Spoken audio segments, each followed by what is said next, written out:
Bonsoir et bienvenue à tous dans ce deuxième Facebook Live proposé dans le cadre du Forum Partir à l'étranger, proposé avec le soutien de la Radio Plus. Cette année, pour sa 14e édition, la situation sanitaire nous a obligés à adapter notre formule. Habituellement, ce forum proposé à Tully permet la rencontre entre les jeunes, les professionnels et les jeunes témoins. C'est ce côté-là que nous avons voulu garder dans une formule 100% numérique. Et cependant, malgré la crise sanitaire que nous traversons, les opportunités de séjour existent et surtout, un projet à l'étranger se prépare. Et vous allez voir justement ce soir qu'il y a encore quelques opportunités. Tout au long de la semaine, nous allons donc vous proposer un Facebook Live par jour sur notre page Tonon Aglo. Ces lives sont accessibles à tous. N'hésitez pas à partager l'info autour de vous. Ils seront également accessibles en différé sur nos pages Facebook et YouTube, ainsi que sur notre site internet www.tononaglo.fr. D'ailleurs, le live d'hier est en ligne sur le site. Nous vous rappelons que vous pouvez intervenir à tout moment en témoignant ou en posant vos questions. Vous avez l'outil commentaire situé sous la vidéo. Nous vous répondrons évidemment en direct durant les lives. Le programme complet des Facebook Live ainsi que des compléments d'information sont accessibles sur le site www.tonoaglo.fr dans la rubrique Forum Partir à l'étranger. Ce soir, nous allons donc parler du volontariat et plus particulièrement de deux dispositifs, le Corps européen de solidarité et le service civique à l'international. Pour cela, je suis accompagnée de Constance et Karim, à qui je vais laisser la parole pour se présenter brièvement. Constance ? Bonjour à tous, moi je suis Constance Lang, donc je travaille à la Fédération des œuvres laïques de Haute-Savoie. C'est une association, une fédération qui réunit plus de 400 associations autour de l'éducation populaire. Dans ce cadre-là, moi je suis en charge du coup du service civique, de la mobilité internationale, des juniors associations et de l'animation du réseau. Dans le cadre de la mobilité internationale, ça fait plus de 10 ans que maintenant la FOL 74 envoie des jeunes en mission à l'étranger. Ça s'appelait avant le service volontaire européen et maintenant ça s'appelle plus particulièrement le Corps européen de solidarité depuis 2 ans. Voilà. Karim ? Qui es-tu ? Bonsoir à tous. Je suis Karim. Je suis un volontaire dans le cadre des corps européens de solidarité au sein de la FOL. Je vais parler un petit peu de moi et je vais dire ce que j'ai fait avant de venir ici. Donc, comme j'ai dit, je suis Karim. Je viens de l'Espagne, Malaga. C'est au sud de l'Espagne, c'est l'Andalousie. Comme études universitaires, j'ai un diplôme de littérature et linguistique dont je suis un prof d'espagnol. Et après, quand j'ai fini, je savais pas très bien ce que je voudrais faire. Et j'ai fait mon premier volontariat du cadre européen de solidarité. Ça a été pendant 20 jours. Et ça m'a aidé beaucoup pour savoir ce que je voudrais faire. Et c'est un petit peu travailler avec les ONG et tout ça. Donc, quand j'ai fini mon volontariat, j'ai commencé un master avec les idées un petit peu plus claires, ce que je voudrais faire. Donc, j'ai laissé complètement la littérature et la linguistique et j'ai commencé un master de coopération internationale et politique de développement. Et oui, je sais que ce sont des domaines un petit peu très différents, mais je crois que le IVS m'a donné la possibilité de repenser Karim, les choses. juste Oui. pour que tout le monde comprenne, quand tu dis IVS, est-ce que tu peux nous dire ce que c'est ? Parce que du coup, là, ce soir, on parle du Corps européen de solidarité, comme l'a dit Constance dans son introduction. Ça s'appelait le service volontaire européen, qui en anglais se dit IVS. Voilà. Oui, c'est exactement la même chose. On est bien sur les mêmes dispositifs. Oui, on parle bien de la même chose. Oui. Donc, vous avez encore la possibilité de faire deux expériences, un de courte, un longue expérience comme je fais maintenant ici à Annecy. Ok. Alors justement, par rapport à ta mission à Annecy, sur quel type tu avais postulé? Quelle est ta mission au départ? Ma mission au Oui. départ. Donc, pour expliquer un petit peu comment est ma mission de volontariat, et il a changé un petit peu, non? Parce que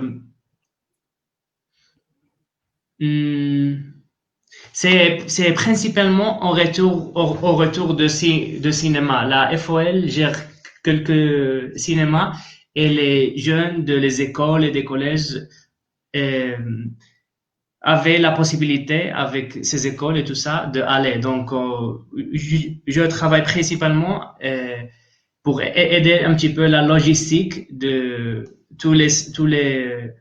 le cinéma qui gère la folle. Et aussi, je participe aussi à autres activités contre les discriminations, tous les types de discrimination et le racisme. Ok. Et du coup, quand tu disais que tout à l'heure, tes missions avaient évolué par rapport, je pense, à la situation sanitaire, qu'est-ce que tu as eu en plus? Il y a des choses que tu vas mettre en place? Dis-nous un petit peu. Comme vous savez, avec la situation de la pandémie, les cinémas sont pas ouverts. Donc, Oui. dans ces jours, ces semaines, on a parlé avec mes tuteurs et les responsables de la FOL et j'étais en train de faire des autres activités comme la Welcome Box, c'est un petit peu pour expliquer comme c'est la vie ici à Annecy, un petit peu le Haute-Savoie pour les futurs volontaires. Mais maintenant, après le 15 septembre, quand les cinémas vont être ouverts, donc on va commencer une autre fois avec toutes les séances et les organisations. Donc, après le 15 décembre, tu reprends ta mission initiale. Exactement, oui. Ok. D'accord. En tant que volontaire, quels sont les avantages? On n'a pas encore parlé du statut de volontaire, on reviendra du coup après parce que c'est un statut particulier. On n'est pas bénévole, on est volontaire. Constance nous en dira un petit peu plus après. Mais du coup, toi, en tant que volontaire, dis-nous à quoi tu as le droit. À beaucoup de choses. La première chose, c'est tu as le droit de voyager ici. Tu peux aller par train, par avion et tout ça. Nous avions la chance que Constance nous a acheté le billet d'avion et nous a trouvé dans l'aéroport. Donc ça a été très chouette. Donc, Après, tu n'avais pas de trajet quand tu as choisi ta mission. Ton trajet pour venir en France était payé par ton organisme d'accueil qui est là, la FOL 74. C'est bien ça? exactement ça. Ok. Donc, ok, ça peut être Après, en effet le trajet, ouais.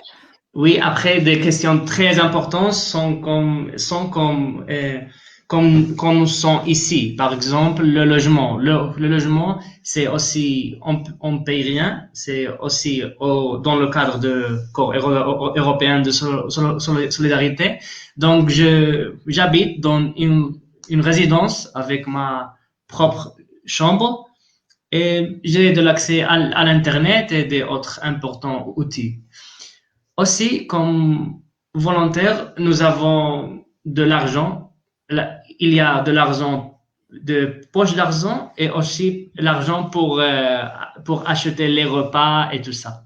Donc, je crois qu'ainsi c'est un petit peu cher, mais c'est très suffisant pour sortir, faire des autres choses, et manger et tout ça. Donc, globalement, on peut dire que partir, en tout cas en tant que volontaire dans le cadre du Corps européen de solidarité, ça ne nécessite pas un gros budget. Ça ne nécessite pas beaucoup d'argent. Je crois que tu ne nécessites rien, non? Parce que tu es logé, l'avion est payé, tu as l'argent de poche pour sortir, et pour faire la promenade et tout ça, et pour manger. Donc, ça, c'est bien. Et aussi, si tu es malade aussi, il y a deux possibilités. Si tu es dans l'Union européenne, tu as la carte sanitaire européenne. Et sinon aussi, dans le cadre européen de solidarité, nous avons une privée carte sanitaire, on peut dire. Et si tu as par exemple mal aux dents Ou par exemple, dans mon cas, on a fait une test pour le Covid il y a quelques semaines. Mhm. Ça a été payé pour cette. Pour ce test. Si, ça a été prévu. Ok. Donc là, tu es en mission pour 1 an, c'est ça, hein? Oui, un an, j'ai commencé ma mission le 5 octobre et je vais Oui. finir le prochain 30 septembre. Ok. Et pour cette mission d'1 an, combien de temps tu as mis entre le fait de ta recherche de mission et d'arriver à Annecy? À partir du moment où tu t'es dit, tiens, je veux partir encore européen de solidarité, et le fait que tu sois arrivé à Annecy, combien de temps ça t'a pris pour préparer ce départ? Pour préparer le départ ou Ouais. pour Combien de chercher temps dans l'Internet aussi? tout, Tout. tout. Je crois qu'environ 2, 3 mois. 2, 3 mois. Parce que il y a des possibilités, très intéressantes possibilités pour aller dans d'autres pays et tout ça. Mais rencontrer des volontariats intéressants, il y a beaucoup d'autres personnes qui veulent faire la même chose. Et pour choisir exactement ce que tu voudrais faire, ça était un petit peu, on peut dire, 2, 3 mois. Et quand j'étais accepté, j'ai préparé toutes les choses dans 20 jours, 30 jours, les papiers, qu'est-ce que tu dois signer, la, l'assurance, la carte européenne et tout ça. Oui. Et toi, tu as postulé à beaucoup de missions avant d'être accepté sur celle d'Annecy? À beaucoup de missions, non, pas beaucoup, on peut dire. Par exemple, ici à la FOL, il avait beaucoup de missions, on peut dire 5. J'ai postulé D'accord. seulement à un parce que ça, c'est ce que je trouvais intéressant. Mais aussi, j'ai postulé dans 2 autres. Je crois qu'il était à Nîmes et la autre était à Reims ou quelque chose. Les 3 à la France. Rennes, ouais. Rennes, Rennes, oui. c'est ça. OK, d'accord. Tu voulais vraiment venir, toi, ton idée, c'était de venir en France. Tu regardais pas foncièrement selon la mission, tu avais aussi vraiment une préférence pour le pays, ou tu as fait plutôt ton choix par rapport à la mission proposée? Les deux, les deux. D'accord. J'avais vu quelques options dans la allemande, mais le temps, ça n'a pas été pour moi. C'était trop vite parce que moi, devant cette expérience, j'ai travaillé, donc c'était un petit peu compliqué. Mais oui, un de mes choix était le français, être à la France, parce que je crois que comme peut être un avantage important pour, avec le temps, dans mon CV, avoir un bon niveau de français. OK. Bah, justement, j'allais te poser la question par rapport à ton parcours professionnel. Est-ce que du coup, hormis ces compétences linguistiques en français que tu vas acquérir, est-ce que tu as l'impression que cette expérience est une vraie plus-value sur ton CV? Et pourquoi, si c'est le cas? Cette expérience, oui, je crois que quelquefois, la connaissance qu'il est dans le cadre de université, c'est très bien, mais c'est pas le tout. Donc, je crois que dans le cadre de corps européen de solidarité, tu peux gagner quelques connaissances sociales et pour travailler très important aussi. C'est pour après aller avec tout le pouvoir pour faire des autres travails. Tu as une idée un peu plus précise de quoi maintenant? De ce que tu as envie de faire après ce volontariat, comment tu t'imagines? C'est quoi le projet après? Après, ouais, je voudrais travailler dans autre ONG qu'ils ils ont envie de faire, qu'ils ont envie ou qu'ils travaillent dans des domaines qu'ils veulent améliorer la vie de ses citoyens ou lutter contre autres discriminations et autres problèmes que le monde avait beaucoup de problèmes. Donc, il y a beaucoup de ONG, beaucoup de sujets qu'on peut parler que les ONG sont en travail maintenant. Désolé mon français. Il n'y a pas de souci. On te comprend tout à fait, sans problème. Oui. Et si tu avais un message à dire à ceux qui hésitent un petit peu à se lancer dans cette expérience, ça serait lequel? Et Ça t'apporte quoi concrètement? premièrement, tu es libre de faire que ce que tu veux. La liberté de faire que ce que tu veux, ça, c'est une bonne émotion, non? Et il y a beaucoup de choses que faire. Tu vas connaître beaucoup de gens, faire des amis, être dans une autre ambiance. Tu te connaîtras plus bien. Tu voyageras, tu ouvriras ton cerveau, on peut dire, la tête. C'est Mais une oui, meilleure connaissance de soi-même. Tu as l'impression d'apprendre beaucoup sur toi, beaucoup sur les autres. oui, C'est beaucoup ça? sur moi. C'est aller un petit peu dehors de la famille, de tes amis, dans ton coin et tout ça. Et tu as une autre manière de faire des amis, connaître autres personnes. C'est une expérience que tu vas acquérir des autres habilités sociales et autres habilités dans le travail, on peut dire, dans le volontariat, dans beaucoup de domaines. Une ouverture, Oui, c'est ça, oui. une belle et grande ouverture. Oui, oui. Merci beaucoup, Karim. À toi, Muriel. Constance, est-ce que du coup, tu veux bien nous en dire un petit peu plus sur les modalités pour pouvoir partir par le biais de ce programme? Peut-être d'abord un peu réexpliquer ce que c'est que la notion de volontariat. On a souvent tendance à confondre volontariat, bénévolat, enfin voilà. Donc c'est peut-être important de revenir là-dessus et puis après nous dire, on est décidé, on veut partir en corps européen de solidarité, comment on fait? Oui, alors tout à fait. Donc le volontariat, c'est vraiment un statut à part, parce que contrairement au bénévolat, il y a quand même un contrat d'engagement de la part du volontaire qui est signé et de la part de la structure d'accueil. Ensuite, il est encadré, il y a un défraiement, ce qui pour le bénévolat n'est pas possible.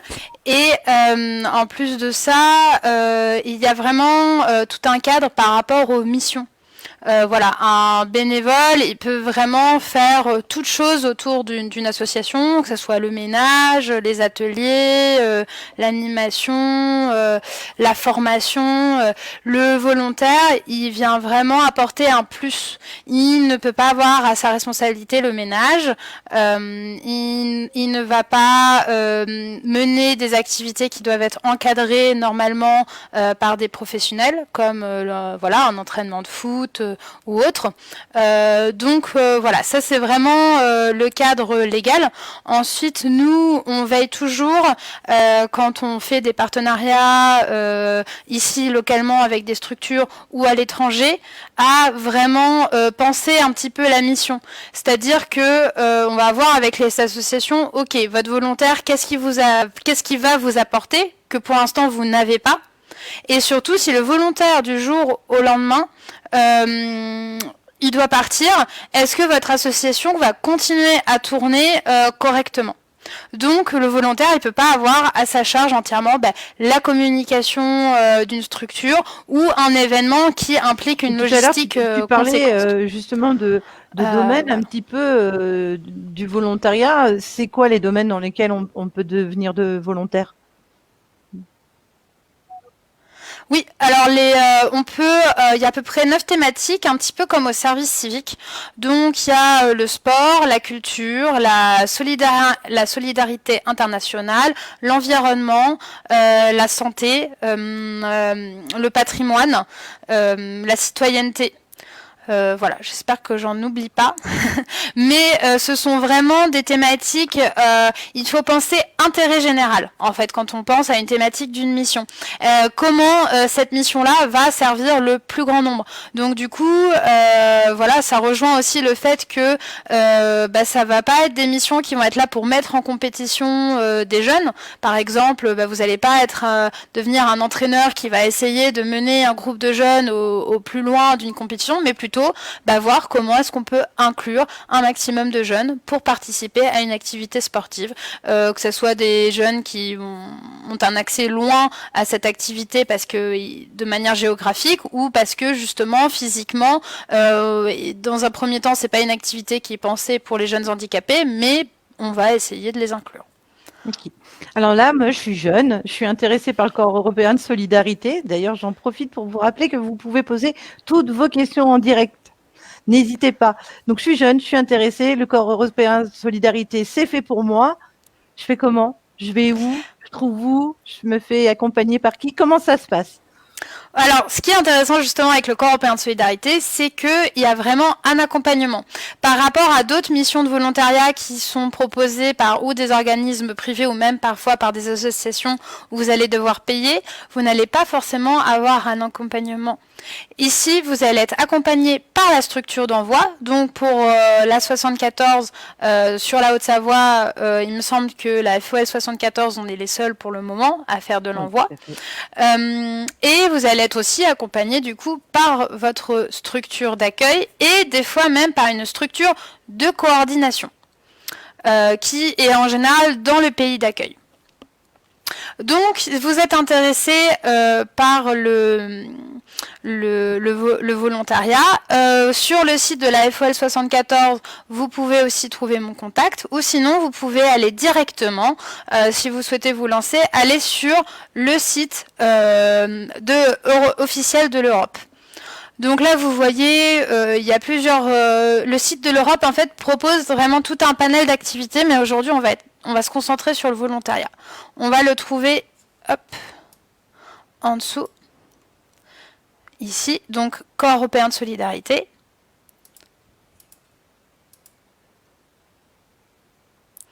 Voilà. Vous pouvez le basculer en français.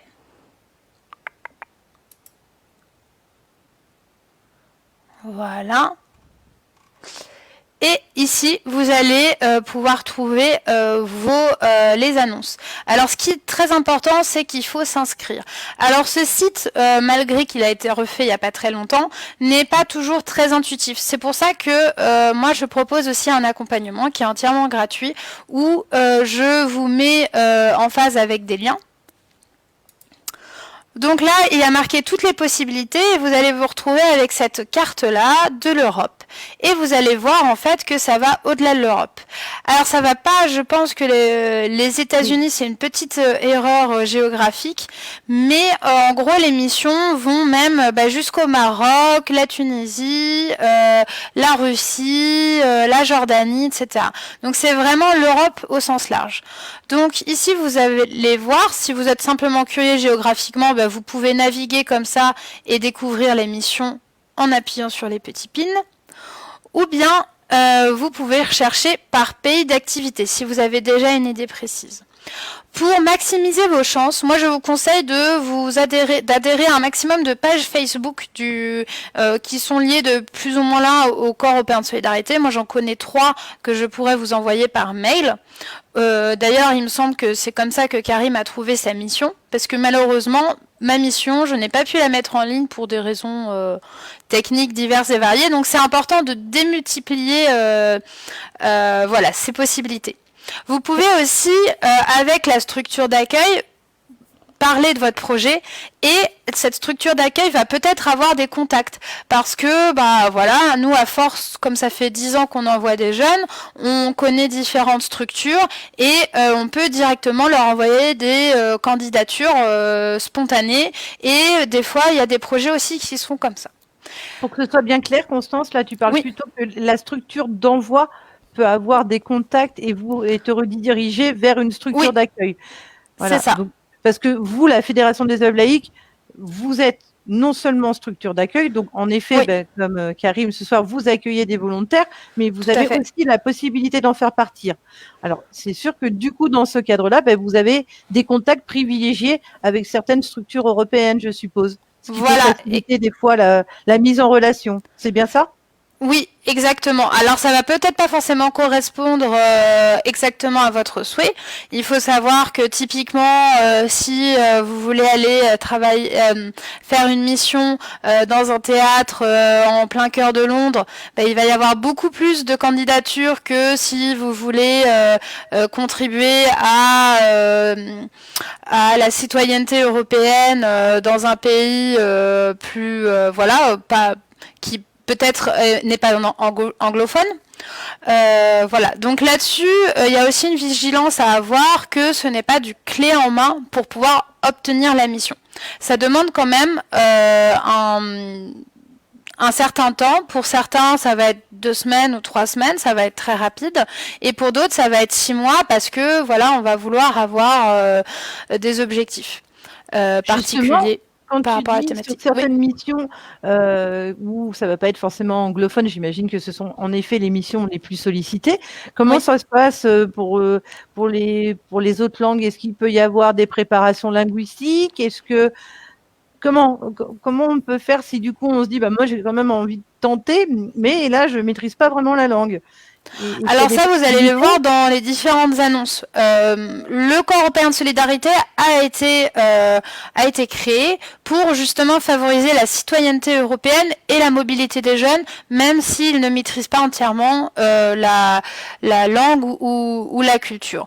Et l'organisme d'accueil, du coup, va évidemment vous partagez non seulement sa culture, mais aussi vous donner des cours de langue. Et le but, c'est justement que le volontaire aussi essaye un maximum de s'investir dans la vie du pays aussi et la vie de la ville ou du village dans lequel il est. Cependant, c'est vrai que l'anglais peut quand même être un outil intéressant pour au moins faire une première communication avec les organismes d'accueil, mais ce n'est pas une obligation en soi. Cependant, vous pouvez très bien montrer que vous progressez et les structures vont normalement vous prendre vraiment sur la motivation. Karim, toi, d'un point de vue linguistique, est-ce que tu as bénéficié de certaines choses? Comment ça s'est passé pour toi? Tu maîtrisais déjà le français avant ta mission? Dis-moi un peu. Oui, j'ai maîtrisé un petit peu le français, mais pas comme maintenant. On a la chance qu'on peut étudier le français par une application dans Internet. Donc, chaque jour, je étudie un petit peu le français. Et aussi, chaque jour ici, on parle tout le temps français. Donc, j'ai amélioré ces 2 mots. Voilà. J'ai trouvé ma mission, je suis prêt. Constance, je te contacte. Qu'est-ce qui se passe après? Donc, nous, on va échanger avec l'organisme qui vous accueille ou l'organisme de coordination les documents administratifs. Je m'occupe de mettre en place du coup l'assurance pour que vous soyez couverts. Et ensuite, on convient ensemble d'une date pour le départ. Et c'est l'organisme d'accueil qui va du coup aussi voir avec vous par rapport au billet. Alors, c'est souvent un petit peu variable. Des fois, c'est l'organisme d'envoi qui s'occupe du billet d'avion ou du billet de train, des fois c'est les autres, ça c'est un petit peu aléatoire. Cependant, nous après, en tant qu'organisme d'envoi, on essaie d'avoir une vigilance par rapport à la qualité de vie que l'organisme d'accueil peut assurer, c'est-à-dire être bien sûr que vous avez bien un logement à votre disposition. On essaye toujours que vous ayez au moins une chambre à vous. Ce n'est pas toujours le cas, mais en tout cas on essaie de le favoriser, ou en tout cas que le volontaire il part en pleine conscience qu'il va vraiment vivre en colocation intensive pendant plusieurs mois. Et on regarde aussi par rapport au coût de la vie et l'argent qui est donné, si pour vous c'est bien possible. Et cependant, on est aussi votre contact si jamais, au bout de plusieurs mois, vous voyez que financièrement c'est très compliqué pour vous, que au niveau de la mission, vous savez pas trop pourquoi vous êtes là, vous sentez pas trop accueilli. On est aussi là pour justement faire de la médiation et permettre de réajustements par rapport ou bien à la mission, ou bien au temps de travail, etc. Autant de de mission. Pardon. Toujours un lien entre la structure d'accueil et la structure d'envoi. Vous assurez, toi par exemple, Karim, tu as encore des liens, je dirais, avec en Espagne d'ailleurs, parce que nous en France ça se passe comme ça, mais en Espagne, est-ce que c'est la même chose? Vous avez aussi des structures d'envoi? Oui, la même chose. Avant de venir ici, on a avait une formation, on a expliqué toutes les choses et on a dit si vous avez quelques problèmes, quelque chose, et il nous accompagnera tous ces mois que nous allons être ici. Ok, d'accord. Constance, du coup, toujours ce lien. Voilà, fin de la mission. Oui. Donc là, mission de 6 à 1 an, tout se déroule bien, les liens se font et tout ça. Après, la fin, c'est quoi? Comment ça se passe? Votre accompagnement va jusqu'où? Qu'est-ce que vous faites après? Alors nous, on essaye de mettre en place ici localement aussi une communauté avec les volontaires. Donc il y a Mélanie peut-être qui nous regarde, qui y contribue beaucoup, qui est en mission de service civique sur cette thématique-là. Et du coup, au retour, on essaye de mettre en place un petit interview, un petit temps d'échange, une rencontre avec les volontaires qui sont partis, qui sont venus, etc. pour favoriser les échanges et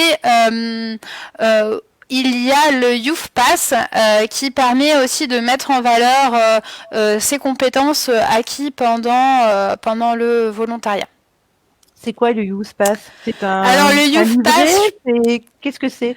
Je peux pas encore beaucoup en parler parce que nous, nos volontaires, ils sont encore au début de la mission, mais ça va faire partie un temps d'échange là-dessus où en fait ça permet de mettre en valeur des compétences un peu sous forme de badge et ensuite ça peut être introduit dans le CV ou en pièce jointe à la lettre de motivation si vous postulez à un travail plus tard. Super. Voilà. Ensuite, nous, on propose toujours, si les personnes sont intéressées par l'éducation populaire, à la FOS 74, ils peuvent ou bien continuer avec un service civique s'ils le souhaitent, ou alors éventuellement avec un BAFA s'ils sont intéressés par l'animation. Et des fois, ça peut même aller sur des accompagnements de projets plus collectifs, échanges de jeunes, etc. Si jamais. Mais ça, c'est vraiment à l'initiative des jeunes. Ok, super. Constance, merci beaucoup pour toutes ces infos. Est-ce qu'il y a des choses importantes qui sembleraient qu'on n'aurait pas dit? Et surtout, comment on fait si on veut te contacter? Alors sur le site de la FOL 74, là, hop, vous avez l'onglet. Alors c'est encore un petit peu compliqué, mais on travaille dessus avec Mélanie pour avoir un blog un petit peu à nous sur ces projets un peu jeunes. Vous avez aide aux associations et collectivités et là Erasmus plus CES. Et là vous avez tout en bas mon contact. Ou bien, vous pouvez aussi lire l'interview que Mélanie a réalisée des 5 volontaires que nous accueillons cette année. Et vous y retrouvez Karim. Et puis, évidemment, vous ne vous rappelez plus, vous pouvez évidemment venir au Biche de Thonon Agglomération sur notre site www.thonon.aglo.fr. Pardon, je me suis là. Vous avez la rubrique Partir à l'étranger, vous avez toutes les possibilités de départ et évidemment figurent les coordonnées de la Fédération des œuvres laïques pour tout ce qui est corps européen de solidarité. Ce soir, on a zoomé sur le corps européen de solidarité, sur la question du volontariat, mais il faut savoir que ce corps européen de solidarité aussi la possibilité de stage, d'emploi, de volontariat collectif.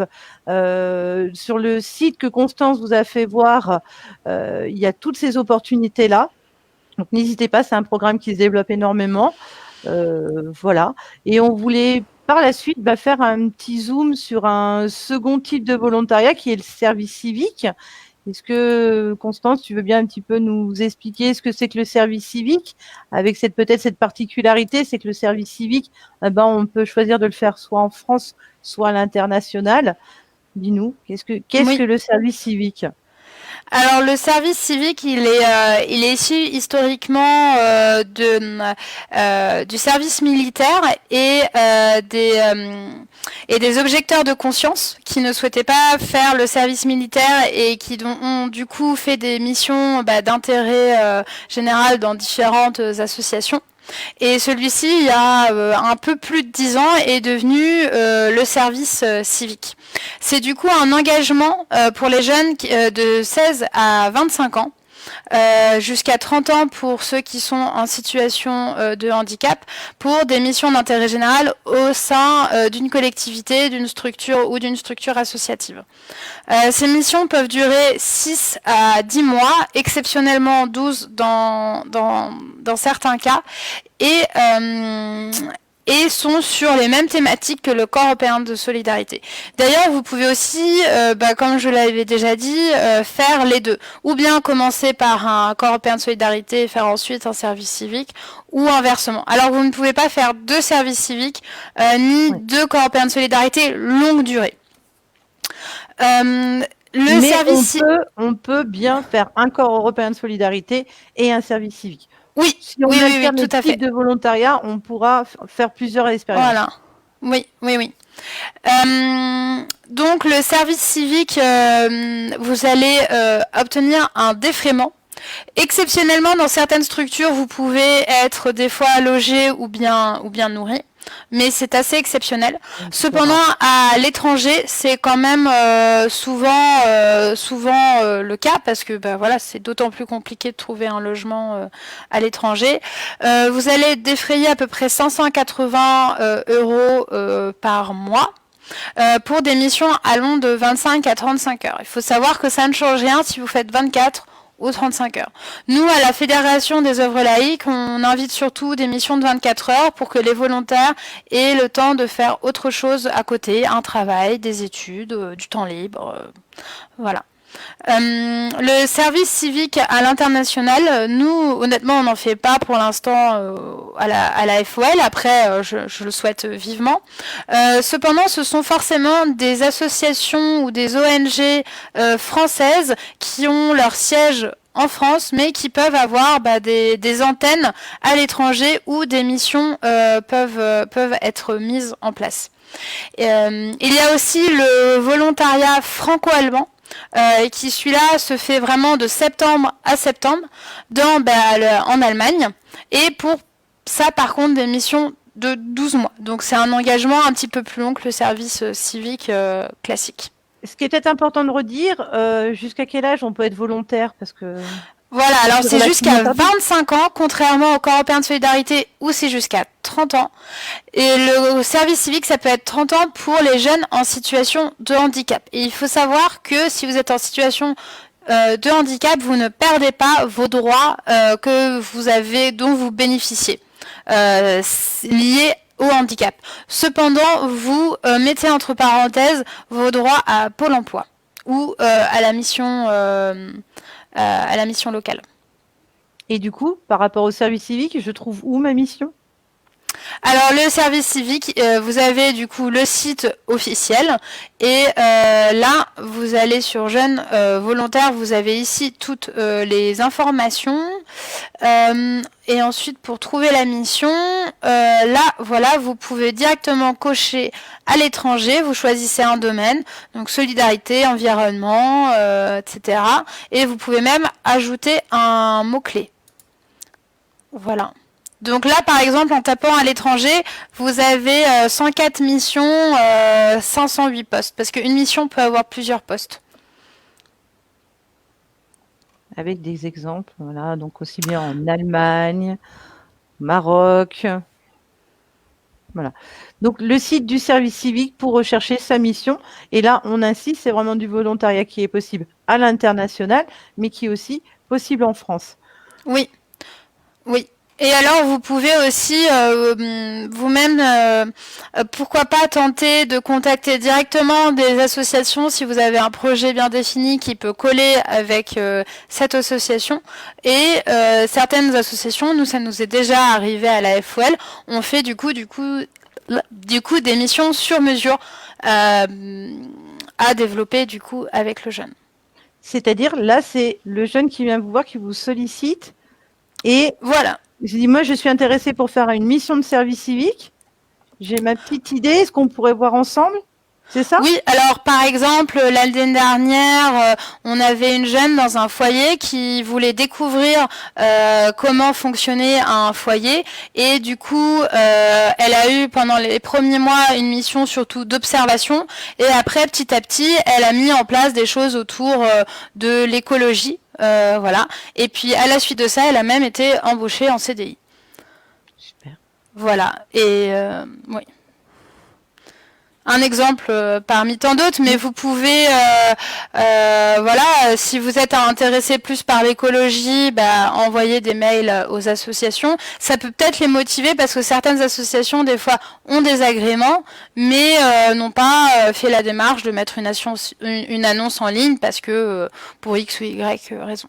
D'accord, donc tu dis qu'il y a des associations qui ont déjà l'agrément, parce que ça c'est important, il faut le rappeler, il faut que ce soit des associations ou des collectivités qui ont des agréments, mais qui des fois n'ont pas pris le temps de mettre en place. Donc du coup, d'avoir un jeune qui va avoir envie de se développer ça peut les intéresser.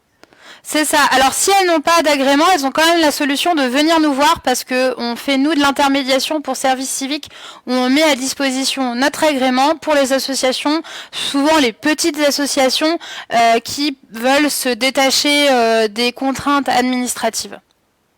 Okay. Voilà. On a même, j'ai même un ami moi personnel qui s'appelle Jérôme qui lui a créé sa mission de camp européen de solidarité en Norvège où il est allé démarcher une association qui faisait de la sauvegarde du patrimoine maritime et lui il était toujours passionné par la construction des bateaux et ça lui a pris 1 an et demi mais il a pu partir voilà, faire sa mission pendant 1 an en Norvège pour préserver les bateaux. Super, super. Merci beaucoup. Est-ce qu'il y a quelque chose qui arrive, Constance? Il y a quelque chose que vous voulez rajouter, préciser? Moi, je pense que vraiment, pour la moindre question, il faut vraiment pas hésiter. Le site tout seul peut paraître un petit parcours du combattant.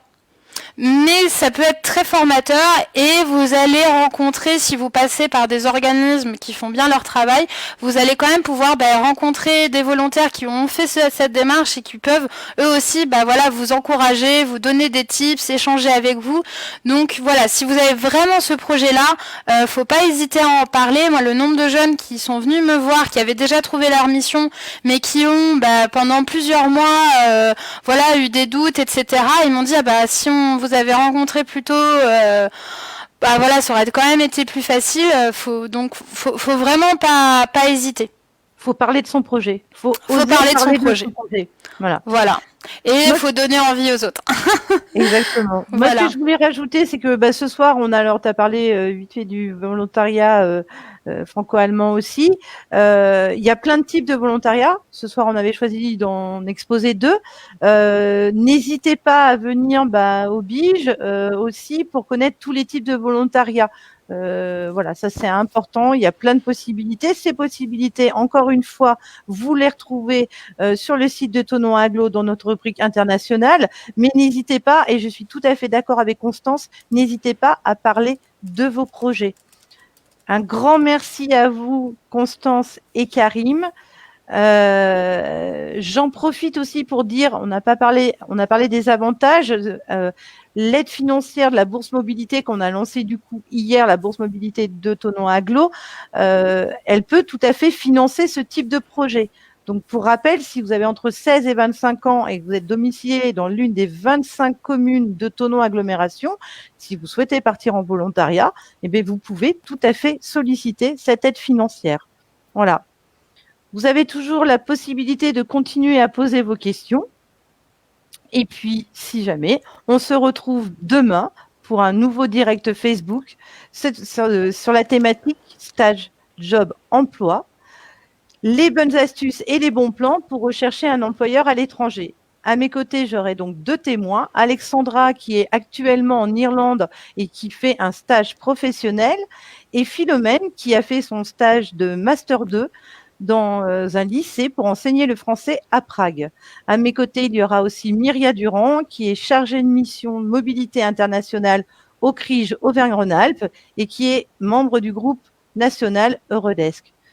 Je vous remercie à tous pour votre participation. Je vous dis à demain à 18 h. Excellente soirée à tous.